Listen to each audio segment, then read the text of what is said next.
मित्रों नमस्ते। बीए भाग 2 सेमेस्टर 2 के लिए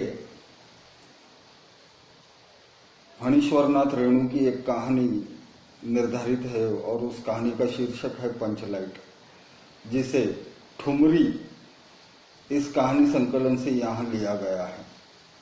मूलतः फणीश्वरनाथ रेणु जो है आंचलिक साहित्यकार के रूप में सर्वपरिचित है। मैला अंचल उनकी सर्वाधिक लोकप्रिय और प्रसिद्ध रचना है। ये कहानी बहुत छोटी है, लेकिन इस कहानी के द्वारा दो टोलियों के बीच किस प्रकार से अंतर्द्वंद्व चलता है, इसको फणीश्वरनाथ जी ने प्रस्तुत किया है। महतो नाम की एक टोली है, जिस टोली ने रामनवमी के उपलक्ष्य में चंदा इकट्ठा किया था और एक पेट्रोमैक्स खरीदना था, जिसे वे पेट्रोमैक्स शब्द अंग्रेजी होने की वजह से उसे वे नहीं जान पाते या उच्चारण नहीं कर सकते थे, इसलिए उसे वे पंचलाइट कहते हैं। अब ये जो महतो टोली है, इसने वो पेट्रोमैक्स खरीदा है और गाजे बाजे के साथ वो लेकर गांव आते हैं। बिहार के पूर्णिया जिले के आंचल में घटित यह कहानी जो है, इस कहानी के द्वारा बिहार के आंचलिक लोक जीवन पर जो है वो रोशनी डालने का काम रेणु ने किया है। तो महतो टोली के लोग जो है वो उस पंचलाइट यानी पेट्रोमैक्स को लेकर आते हैं। शाम होती है, धीरे धीरे सभी लोग इकट्ठा होते हैं। अब पेट्रोमैक्स जला पूजा वगैरह होती है, क्योंकि हम सभी हिंदू हैं और हमें एक अवधारणा ये होती है कि कोई नई चीज जब हम बाजार से खरीद के लाते हैं तो उसकी पूजा करते हैं पहले। तो उसी हिसाब से उस पेट्रोमैक्स की भी पूजा की जाती है। लेकिन अब सवाल ये उपस्थित होता है कि उसको जलाएगा कौन, क्योंकि कोई नहीं जानता था इसको कैसे जलाया जाता है। और बाकी गांव में जितनी भी टोलियां थी, वो सब टोलियां इन महतो टोली को देखकर हास्य व्यंग करती है। कोई कहता है उठक बैठक करो ताकि ये पेट्रोमैक्स अपने आप जल जाएगा।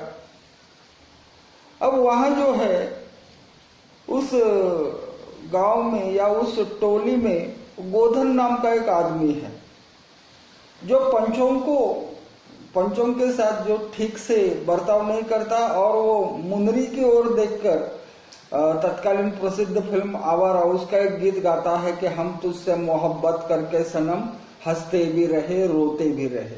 और मुनरी की माँ जो गुलरी है, उसने ये पंचों से शिकायत की थी और पंचों ने जो दंड निर्धारित किया था, उस दंड को ये गोधन नहीं भरता और इसलिए उसका हुक्का पानी बंद किया जाता है, अर्थात उसको जाति से बाहर निकाला जाता है। अब मुनरी जो है वह कहती है कि केवल गोधन ही इसे जला सकता है।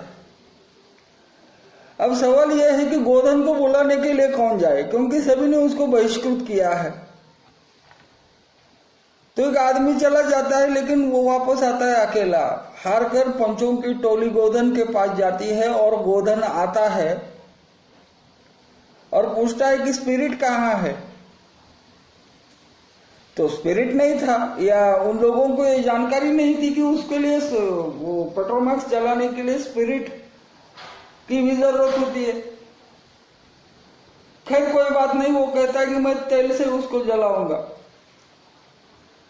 और वो फिर वो सारा पेट्रोमैक्स जो है उसको पंप करता है और उसमें तेल भर देता है।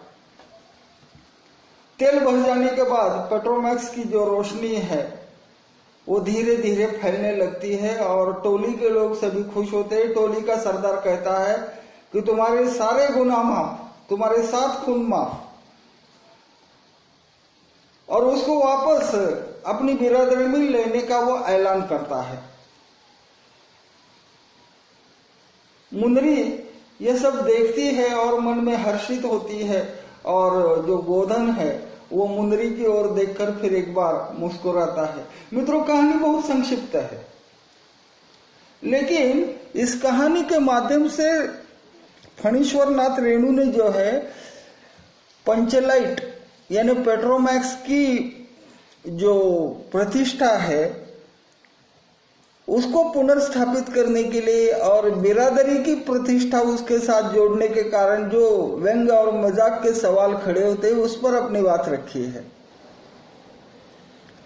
यह दिखाई देता है कि अक्सर लोग जाति के लिए माटी खाने के लिए तैयार होते हैं। ये मराठी में हमारे यहाँ कहावत भी है। लेकिन यह जो छोटी सी कहानी है, इस कहानी के द्वारा फणीश्वरनाथ रेणु ने जो है वो जीवन का उल्लास, हर्ष प्रकट किया है। यह कहानी एक और जहां जीवन की प्रतिष्ठा को दिखाती है, उसी तरह से दूसरी ओर जो है वो जीवन में हमें छोटी छोटी बातों में कितना जो है वो उसमें गूंथना चाहिए, इस बात का भी संकेत देती है। अक्सर हम लोग जो होते हैं कि कोई एक छोटी सी चीज जो अपने मन के खिलाफ होती है तो उसके लिए हम बहुत दुखी होते हैं।